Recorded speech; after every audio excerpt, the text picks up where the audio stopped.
Entendemos por reforma um movimento dirigido pelo Espírito de Deus, ocorrido entre 1300 e 1600, visando fazer desabrochar a verdade bíblica que naqueles dias estava quase que totalmente oculta.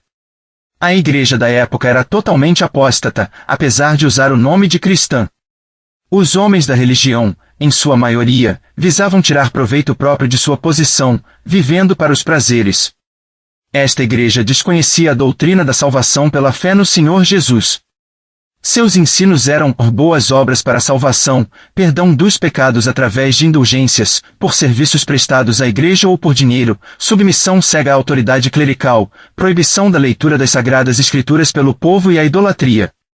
É verdade que nem todos os que colaboraram com a reforma o fizeram, por motivos espirituais, houve aqueles que aproveitaram as circunstâncias para se livrarem do jugo papista. É possível, e até provável, que não concordemos com certas doutrinas ensinadas pelos reformadores, porém, reconhecemo-los como instrumentos nas mãos de Deus para mostrar a sua graça salvadora por seu Filho, o Senhor Jesus Cristo. Os jovens crentes de hoje, quando ouvem o canto da sereia, dizendo, nós também lemos a Bíblia, somos todos irmãos, sejamos ecumênicos, muitas vezes ficam sem resposta a tais afirmações. Ao ouvir esta série de história, os ajudará a compreenderem a falsidade e a hipocrisia do romanismo. Neste vídeo vamos tratar de Dr. Bugenhagen, ministro de Wittenberg. Nasceu no dia 24 de junho de 1485, na cidade de Wollin, situada na Pomerânia. Aos 17 anos matriculou-se na Universidade de Greifswald e com tanto ardor se dedicou aos estudos que 2 anos depois, isto é, em 1504, foi nomeado diretor do ginásio de Treptow. Achou em André Knopf um excelente amigo e colaborador e, sob a direção de ambos, a escola tornou-se um estabelecimento tão notável para o ensino da latinidade que até de Westfalia e de Livland vieram jovens para frequentá-la. Bugenhagen ia, entretanto, estudando os livros dos profetas e dos apóstolos, juntamente com os comentários de Jerônimo e de Agostinho. Pouco depois, passou a fazer conferências sobre a Bíblia, tratando, em primeiro lugar, destas 3 partes, o Evangelho de Mateus, as epístolas a Timóteo e os Salmos. Como era natural, isto deu como resultado constituir-se em pregador regular, recebendo a ordenação. Escreveu a História da Pomerânia e um manual de devoção, baseado nas narrativas da paixão e morte do Senhor. Embora estivesse empenhado em purificar a igreja dos abusos e escândalos que a enodoavam, a ideia da reforma nunca passou por sua mente, senão depois de ter lido um opúsculo de Lutero, que, inicialmente lhe provocou grande indignação, mas que, por fim, lhe abriu os olhos, e foi tal sua comoção espiritual que, na primavera de 1521, partiu para a Saxonia a fim de encontrar-se pessoalmente com o reformador. Quando ele chegou a Wittenberg, Lutero estava de partida para Worms, sendo, como sabemos, onde permaneceu 2 anos. Melanchthon, porém, permaneceu em Wittenberg e com ele é que Bugenhagen se preparou para desempenhar também o seu papel de reformador. Assim como em Treptow, começou a fazer preleções sobre os salmos e os seus auditórios foram crescendo de tal maneira que, aconselhado por Melanchthon, entrou para o corpo docente da universidade, onde poderia dispor de um salão com a capacidade que lhe convinha. Foram importantes os serviços que ele prestou em Wittenberg, sendo um deles o de acalmar, até a vinda de Lutero, a agitação que lavrava entre os reformadores por causa das pregações de Karlstadt que queria implantar, segundo as suas próprias palavras, uma reforma de muito maior alcance que, por pouco, não fez desmoronar todo o edifício, com grande satisfação dos romanistas. Em 1522, o Senado e o Conselho decidiram, por unanimidade de votos, convidá-lo para pastor da Igreja Alta e em 1536 foi nomeado superintendente-geral das igrejas do Ducado. Em 1527, casou-se com Eva Roer, que muito ajudou na tradução da Bíblia. Bugenhagen foi um ótimo companheiro para Lutero e com o seu tato conseguia muitas vezes acalmar os ímpetos deste, ímpetos que tornavam difícil a intimidade com Lutero. Em 1527, escreveu uma carta aos amigos da Reforma residentes na Inglaterra, na qual refutava a afirmação de que os reformadores alemães estavam em completo desacordo. Em 1528 partiu para Brunswick a fim de organizar os serviços da igreja. Existe na Real Biblioteca de Berlim, escrita por seu próprio punho, uma resenha dos sermões que pregou naquela cidade. De Brunswick passou a Hamburgo, onde foi tratar do mesmo assunto. Finalmente, após alguns anos de ausência, voltou à Pomerânia, onde prestou relevantes serviços à causa do cristianismo, instruindo seus conterrâneos nas doutrinas que recentemente havia aceitado. De todas as suas viagens missionárias, porém, a mais prolongada e, sob alguns aspectos a mais notável, foi a que realizou à Dinamarca. Em 1529, foi apresentado em Flensburg a Cristiano III, sendo esta apresentação o início de uma amizade que durou até a morte do imperador. Foi ele quem em Copenhague presidiu o serviço de coroação dos monarcas, pondo-lhes ele mesmo a coroa sobre a cabeça. Organizou os cursos da Universidade Dinamarquesa, estabelecendo para cada ano uma série de conferências evangélicas. Durante o cerco de Wittenberg, no outono de 1546, Buggenhagen desenvolveu uma grande atividade e foi talvez aos esforços sobre-humanos que empregou para atenuar a angústia do povo que os seus últimos anos foram caracterizados por uma espécie de decadência intelectual. O seu falecimento teve lugar no dia 20 de abril de 1558, pouco antes de 1h da manhã. Na véspera tinha repetido várias vezes: a vida eterna consiste em te conhecer a ti como verdadeiro Deus e a Jesus Cristo, a quem tu enviaste. Ao finalizar, vamos ver em que consiste este movimento chamado de Irmãos? Para muitos dos seus amigos cristãos, eles aparecem como figuras indistintas, um pouco exóticas, possuídas de um forte desejo de permanecerem anônimos, e sem pretensões de serem reconhecidos como denominação vasta e influente. Tem muitos salões de reunião, mas nenhuns profusamente decorados, ou arquitetônicos templos de adoração.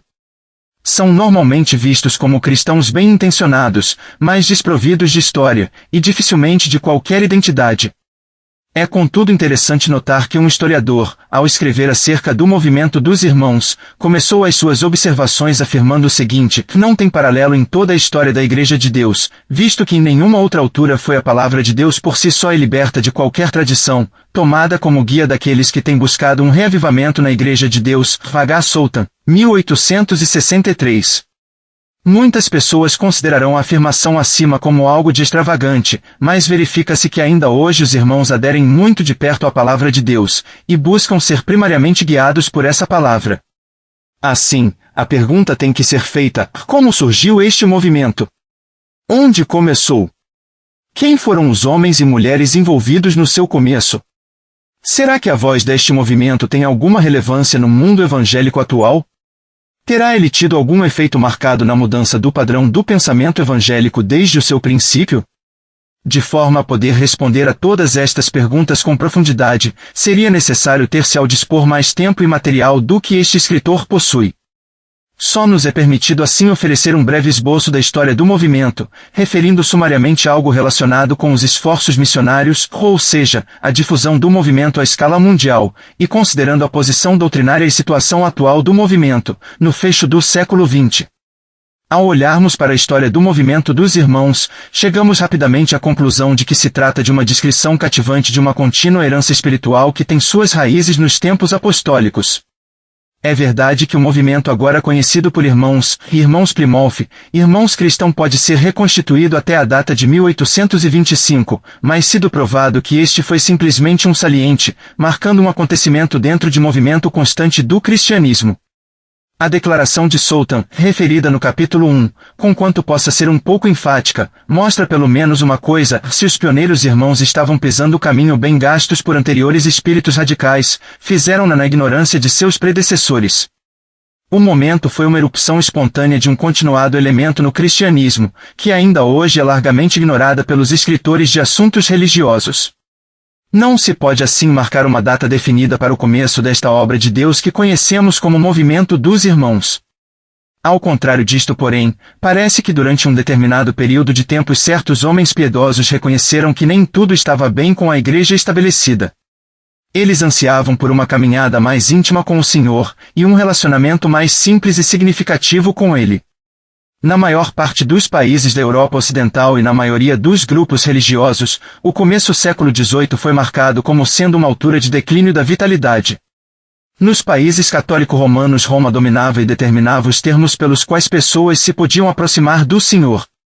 nos países protestantes estava-se na idade da razão, e todas as formas de fervor religioso eram consideradas perigosas e degradantes. Os pioneiros irmãos foram de muitas formas uma reação contra a atitude dominante e ditadora do catolicismo romano, e a inércia e superficialidade do protestantismo em geral. Não há nenhuma dúvida que eles estavam na vanguarda da reforma radical. O seu movimento, cristalizando à volta de líderes de personalidade e influência, focalizou algumas das tendências que tinham estado presentes em todos os desenvolvimentos desde Wycliffe, F.R. Coad. Ele juntou uma alta insistência na conduta santa, a um apelo direto às Escrituras, acima da cabeça de qualquer e toda autoridade existente, a rejeição de ditaduras ministeriais, o conceito da Igreja como comunhão e unidade de todos os crentes, e a libertação dos dons em todos os membros da congregação. Homens como Anthony Norris Groves, J. N. Darby, Lord Congleton, J. G. Bellet, Dr. Edward Cronin e outros, ficaram impressionados com a importância, bem como com a possibilidade de um retorno à Palavra de Deus. Não apenas para assuntos relacionados com a salvação pessoal, mas também em assuntos de conduta e o testemunho das igrejas.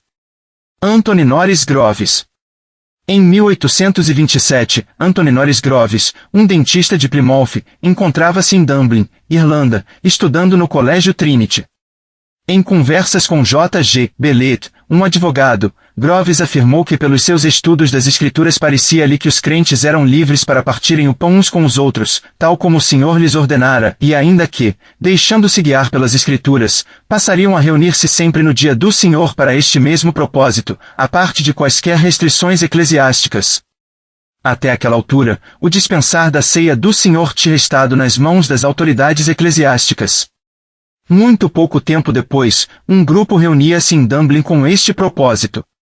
Mais ou menos nessa mesma altura, um outro grupo se estava formando com o mesmo propósito. John Vesey Parnell, posteriormente Lord Congleton, e dois amigos, tentaram começar a reunir-se, como demonstração da sua unidade como filhos de Deus, apesar de algumas divergências eclesiásticas. Não conseguindo encontrar nenhum companheiros que tivessem a mesma opinião que eles, e desconhecendo o facto de que Groves, Bailey e outros já se estavam a reunir, começaram a partir o pão em suas próprias casas. John Nelson Darby. Pouco tempo depois, um dos elementos daquele grupo encontrou-se com Bailey, e após breve conversação, reconheceram a sua unidade de propósito, e isso resultou na junção dos dois grupos. Nesta altura, Groves tinha saído da Inglaterra, mas um jovem clérigo irlandês, John Nelson Darby, se tinha entretanto juntado ao grupo. Darby tinha recebido a sua graduação do Colégio Trinity, Dublin, como um medalhista clássico, estagiou algum tempo como conselheiro jurídico, foi ordenado sacerdote na igreja, e nomeado, para uma paróquia em Cowicklow. Depois de ter assistido a algumas reuniões de estudo bíblico na casa da Viscondessa Poverscourt, Darby encontrou-se com a N. Groves e Lord Congleton, e abandonou em 1827 a sua posição paroquial, completando um ano depois a sua separação da Igreja Católica Romana, e encontrando-se com os irmãos acima mencionados. George Miller. Darby foi persuadido a visitar Oxford em 1830, e aí encontrou-se com B. W. Newton, um erudito de grande distinção, G. V. Vigran, que mais tarde compilou uma concordância grega do Novo Testamento, seguida mais tarde de uma concordância hebraico-caldaica do Velho Testamento, e W. Gladstone, que mais tarde se tornou em primeiro-ministro da Inglaterra. B. W. Newton era oriundo de Plymouth, Inglaterra, e no ano de 1832 formava-se uma reunião naquela cidade, a primeira do gênero em toda a Inglaterra. Em breve se lhe seguiriam reuniões em Londres e Bristol. Alguns grandes nomes estiveram ligados a essas reuniões pioneiras, tais como George Miller, Henry Craik, S.P. Tregellis, crítico textual, Rua Chapman, etc. O tempo e o espaço não permitem a menção de outros, mas é evidente que o Senhor escolheu homens proeminentes para executarem a sua obra. Da Inglaterra, o movimento espalhou-se pela Suíça, Alemanha, Holanda, Itália, Canadá, e, Índias Ocidentais, Nova Zelândia, mas alguns mais tarde. Tal foi o início daquilo que é agora conhecido por Movimento dos Irmãos. Este nome nunca foi apropriado pelos irmãos pioneiros, os quais não conheciam outro nome a não ser o do Senhor Jesus Cristo. O nome, quer seja irmãos, irmãos Plymouth, irmãos cristãos, etc., tem sido aplicado por outros e contudo é ainda verdade que as muitas assembleias espalhadas por todo o mundo se reúnem apenas no nome que é sobre todo nome, o nome do Senhor Jesus Cristo. Os homens e mulheres pioneiros deste movimento não tiveram nenhum desejo de ter qualquer título exclusivo, a sua única preocupação era um retorno à palavra de Deus com única autoridade em relação à sã doutrina, vida pessoal, e reuniões coletivas dos filhos de Deus. A atividade missionária do movimento é algo de espantoso. Logo desde o início, e começando com a N. Greves, o seu zelo missionário foi algo de notório. É difícil haver algum país do mundo que não tenha sido afetado por este movimento. Assim, longe de constituir um movimento meramente anglo-saxônico, ele espalhou-se até aos 4 cantos da terra.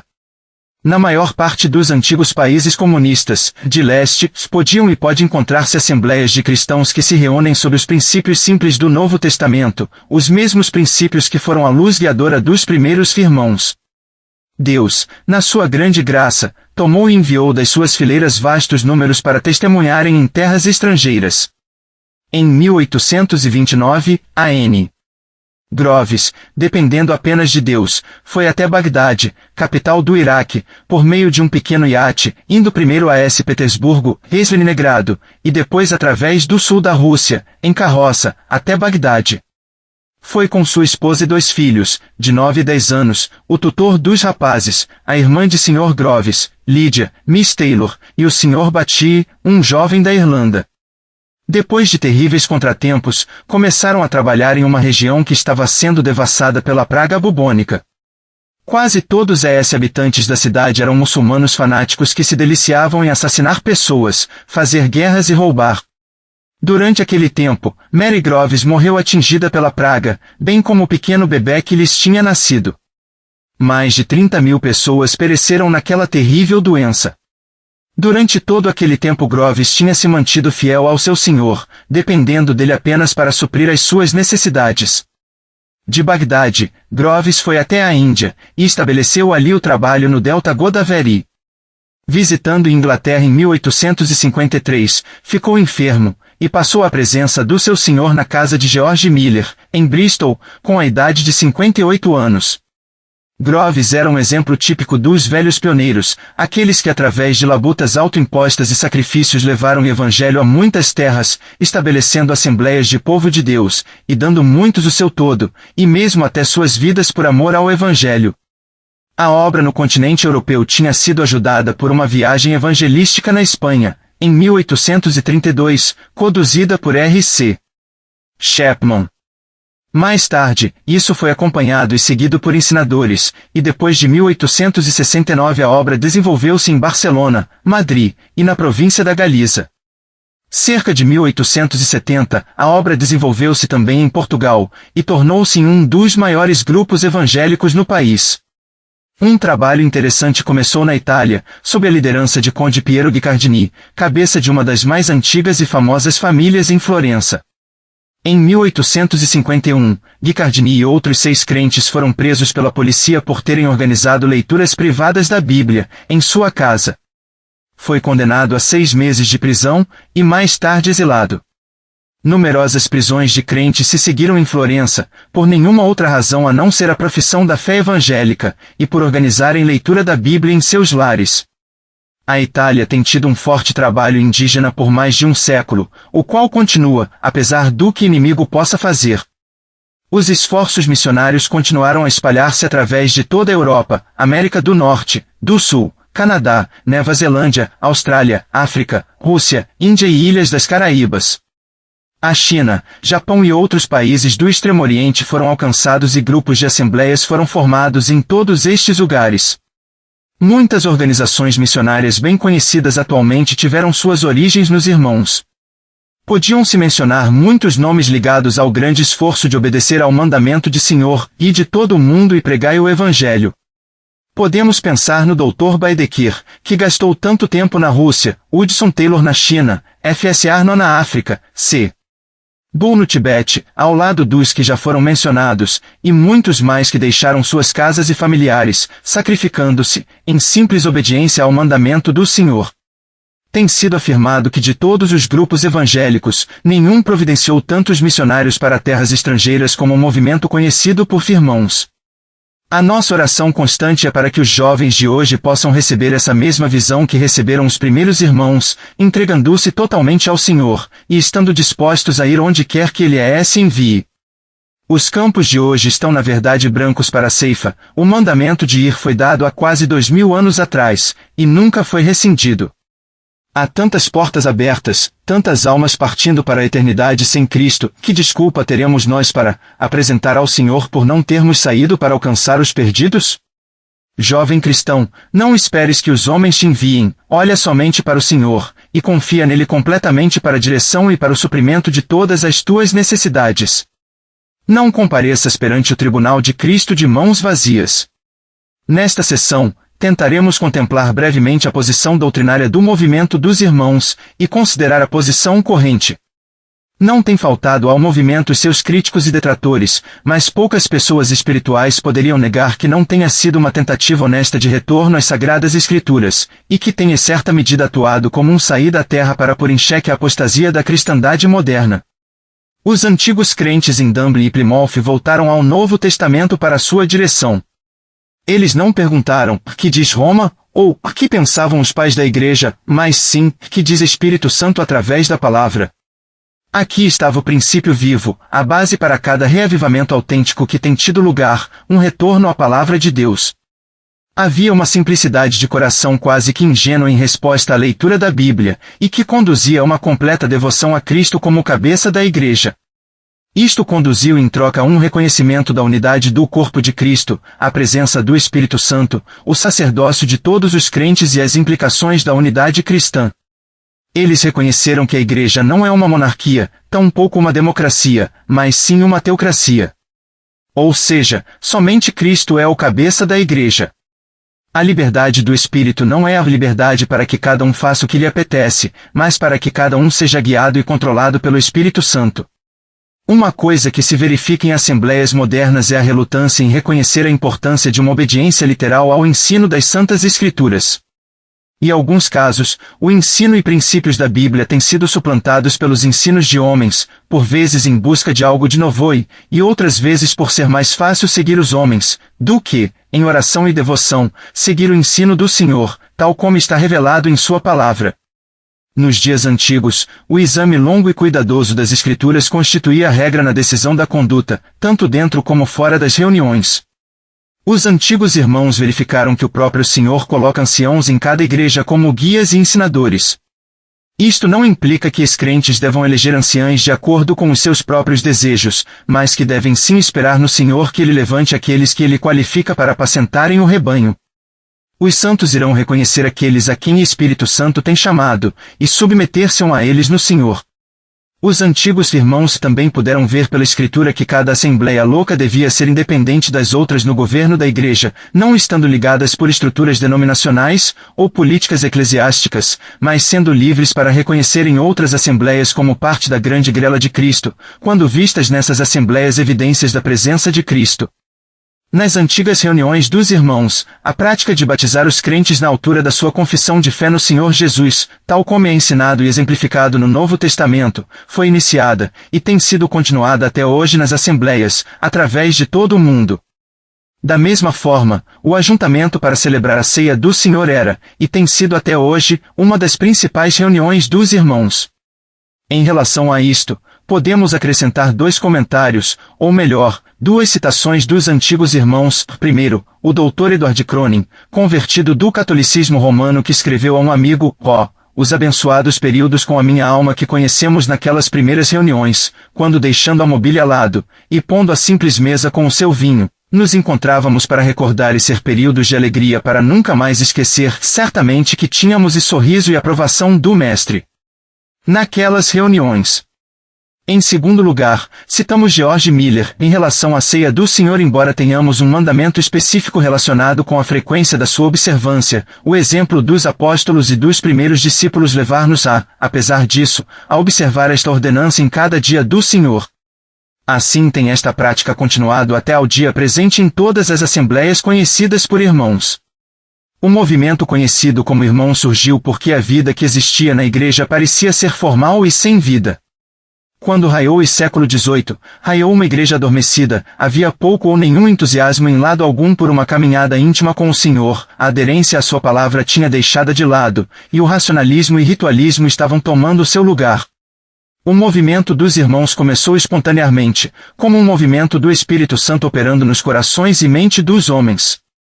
Ocorreram fraquezas, e ainda ocorrem hoje. Elas sempre ocorrerão enquanto os homens não seguirem pensar através das implicações totais de suas crenças, ou compreenderem o que é que estão realizando. Contudo, e apesar das fraquezas, Deus tem se dignado abençoar este movimento de uma forma notável, para a salvação de milhares de preciosas almas, e para o avanço de seu reino universal. Os irmãos primitivos não publicaram qualquer credo, ou declaração de fé, mas tal como tem sido diversas vezes dito neste esboço, eles dependiam unicamente da direção de Espírito Santo, através da Palavra de Deus. Há, contudo, 4 princípios básicos e duradouros que se têm caracterizado desde o princípio, e aqui, cito F.R. Coad. Ele apelida-os de 4 liberdades dos irmãos. A liberdade da Palavra de Deus no meu pensamento. A liberdade do Senhor Jesus Cristo no meu viver. A liberdade do Espírito Santo na minha adoração e serviço. A liberdade de todo o corpo de Cristo na minha comunhão.